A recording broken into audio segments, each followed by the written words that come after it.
Today I want to talk to you about communication skills. This video isn't specifically about illustration, but communication, either written or spoken, is going to be a big part of your professional life. You have to be able to communicate with all different kinds of clients, whether that's a first introductory email or a conference call with the design team of a big tech company. I speak to illustrators from so many different backgrounds, from different countries, cultures, ages, and education levels, and everybody communicates a little bit differently, and that's okay. If you want to communicate with me about working in illustration, you can email me anytime or leave me a comment. Now, I don't feel especially qualified to give you advice on the way to communicate. Speaking English as my first language makes my life very easy and probably makes me particularly unqualified to talk to someone about communication. But the last thing I want is for you to worry that your communication skills with potential clients is holding you back. So I'll give you some of my thoughts on communicating professionally and communicating to be understood, and maybe it'll be useful to you or put your mind at ease at least. Even though I speak English as my first language, this has been a journey for me. I am, or I wasn't at least, a great communicator in the past. I was always quite shy, which made me nervous talking to clients in the early days. I'm also naturally quite blunt with my communication. Sometimes I just want to get to the point, and I don't really do a lot of small talk, chit-chat. Now, this has been interpreted as being rude by some people. It's not my intention to be rude, most of the time, but the tone of emails is very easily misread. If you've ever had an argument with your partner over something you typed in a text message, you know exactly what I mean. I've had to refine and consider the way I talk to people and type to people to make sure I communicate effectively. 80%-ish of my communication is by email for work, so it's easy in some respects because anyone can translate the words. But if I'm emailing someone in Japan, for example, I adjust what I say to make sure my meaning isn't misinterpreted. I don't want to patronize anyone, but my intention is to communicate clearly, and if I use a lot of casual language or uncommon words, it makes the receiver's life more difficult because they have to translate the words but also interpret my meaning. The clearer I can be, the better, especially when I'm communicating the details of a project. Sometimes I can be talking to a client, let's use the tech company example, and they can use terms in this meeting that are common in their industry or company, and they make no effort to dumb it down for outsiders. So I can be sat there not knowing what the hell they're talking about sometimes. If you've ever been talking to someone that doesn't have the same first language as you, I'm sure you can relate. That's not your fault though. It shows a lack of consideration from the speaker. They are not communicating to be understood. There are two things I want to say about this. If you're ever not sure what something means, ask. Nobody will think badly of you. I do it all the time. I asked a client last week what a BTS video was. I couldn't get the damn Korean boy band out of my head. That was, of course, a behind-the-scenes video.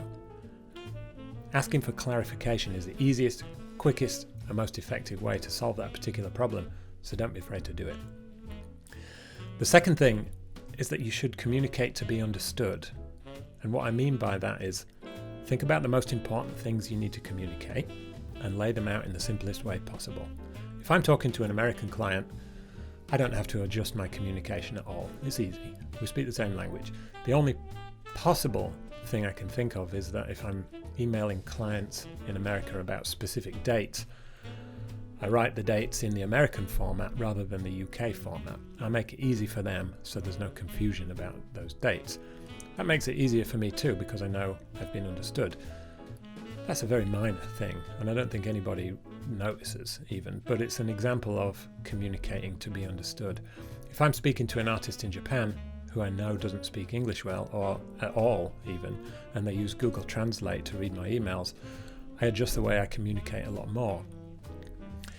I write in shorter sentences, I make one point at a time, I don't use colloquial slang or phrases that are very British. If I'm sending a brief that has a lot of unfamiliar words in it or just generally has a lot of text in it, I'll summarize the key points. Sometimes there are things in a project that are familiar to me in the UK, but I'm not certain that this concept or event or product is familiar to my friend in Japan, so I can offer additional explanation if I think it's needed. Sometimes this additional information might not be needed, but if I can easily offer some extra information to help explain a project, I do it, because I know it'll be a lot harder for someone that doesn't speak English to find answers to questions that they might have. Either that, or it means they have to do more work looking things up. I want to make it as easy as possible for people to understand me.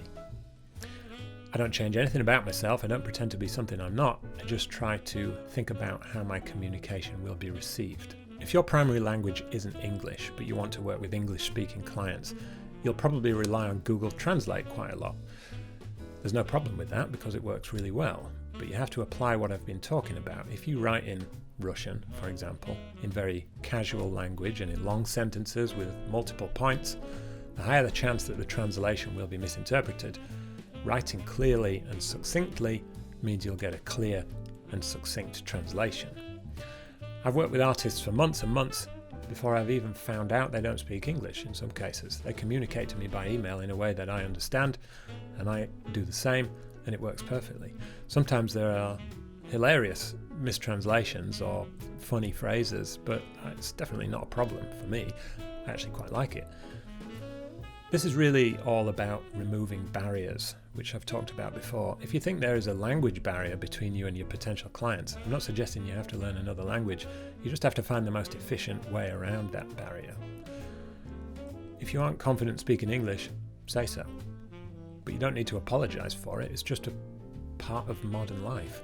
And I find that people are very understanding in general, although this is coming from the perspective of someone who speaks English as their primary language. If a client doesn't make any effort to understand your communication because you don't speak their language, you're probably better off not working with that kind of person. Let's imagine a few situations that you might find yourself in. First, you might want to introduce yourself to a client or an agent. You have to say something. A short introduction to you and your work is all that's needed, really, and also to express your interest in working with this person or company. If you write something clear and simple, then 9 times out of 10, Google Translate will work just fine. But if you can, you could ask someone that speaks or writes in the desired language to read it and see if it makes sense. Then you can be confident that your email will be understood. Obviously, it doesn't guarantee a reply, but you've removed that potential language barrier. Secondly, you might be asked by a client to get onto a conference call to talk over a project. You might be absolutely fine writing and using a translator as needed, but you're not confident speaking or listening in that language. Now, you could join that call and not understand most of it, and the client won't understand you either, but that's a waste of everybody's time. Instead, tell the client that you're not particularly confident speaking and listening in English, to use an example, and ask if they can send you more details of the project by email. Most clients will be happy to do that. Some clients feel they need to speak to an artist in person, which is okay, I can understand that. But if you know a call is not going to be useful for anyone, it's better to be honest about that in advance rather than feeling foolish after a phone call that you didn't understand. I should say, you have nothing to feel foolish about, but it's hard not to feel that way in the moment if you can't understand someone that's talking to you. Finally, if you receive information from a client that you can't translate for whatever reason, or you don't understand, tell them you're struggling to understand it and ask if they can summarize the information for you a bit more clearly. Now, there's nothing rude about doing that. That's being assertive. You are taking control of the situation for the benefit of both you and the client. The client, for whatever reason, isn't communicating to be understood in this case, so you might have to ask them to communicate more clearly. The client might not know you don't speak English, or they simply might not have considered that their information isn't clear enough. I would hope that most people would be happy to help you like that and just summarize a brief, but you can't expect them to know you're not understanding clearly if you don't tell them. I hope this is some use to you. I see a lot of artists very unconfident in their communication skills, but they don't need to be. Clients and agents are used to working with people from all different kinds of backgrounds. Communication is a big part of a relationship, so the sooner you can figure out the best way to communicate with someone, the better. All it takes is some consideration from both sides. Make your best effort to be understood, and people will make their best effort to understand you, and you can meet somewhere in the middle. Having said all this, I've been particularly lazy in updating the subtitles on my videos, so apologies if you use them. I will do it soon. I have a relative who travels a lot, but he only speaks English. He has a very funny way of trying to make himself easier to understand when he's in countries around Europe. He'll speak in English, but in a very funny accent, loosely based on the country he's in, as if that will help. So he might speak to a French person in a very offensive French accent, but make no effort to learn any of the language. It's ridiculous. Sorry to any French people watching. I did practice doing this in a Greek accent first, but I couldn't quite get it. Maybe Italian would be less offensive. If you'd like to hear me trying out more offensive European accents and watch as my subscribers disappear, please let me know. All the very best from England.